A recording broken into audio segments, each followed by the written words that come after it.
তার লাশটা, কিন্তু পুলিশ সে লাশটা আমাদের দেয়নি, না দিয়ে তারা হলো যে তাদের ট্রেন ছিল তো তাদের মাথার উপর দিয়ে নিয়ে গেছে যাতে লাশটা চেনা না যায়, এভাবে এমন করেছে। এটা দেখে আসলে নিজেকে ঠিক রাখতে পারেনি। এরপরে পুলিশের সামনে যাওয়ার পর তারা ধাওয়া করার পর একটা গুলি আমার পিঠে লাগে, পিঠে লেগে পিঠের সামনে দিয়ে বের হয়ে যায় আর কি। আমি যখন আমার টি শার্টটা তুলি তখন দেখি যায় নারী পুরুষ সহ সামনে বের হয়ে গেছে। এক পক্ষে শুধু লাঠিয়ারি আর অন্যদিকে সব ভারী অস্ত্র।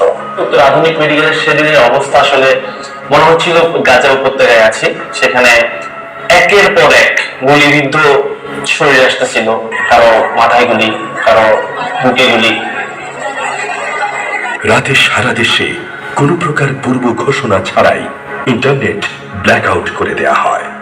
এ সময় দেশের ছাত্র জনতা, অভিভাবকদের মধ্যে সকল উৎকণ্ঠা উদ্বেগে ছাপিয়ে আন্দোলন চালিয়ে যাবার দৃঢ় প্রত্যয় জন্ম নেয়।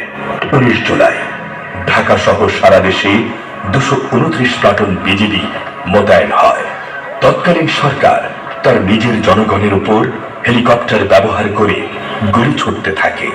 দেশের বিভিন্ন স্থানে র্যাব পুলিশের স্নাইপারের গুলিতে আহত হয় অগণন সাধারণ ছাত্র জনতা। শহীদ হন 120 জনের অধিক। যেন ঘরে ঘরে মৃত্যু দূত হয়ে আসে ফ্যাসিস্ট হাসিনার রেজিম।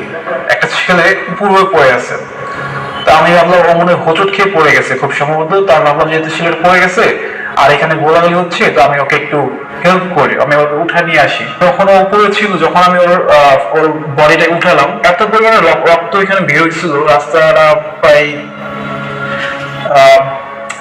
কোরবানিতে আমরা গরু জবাই দিলে যেরকম রক্ত প্রবাহ থাকে সেরকম রক্ত মানে ফিনকিতে ছুটতেছিল রক্ত। এই পাশে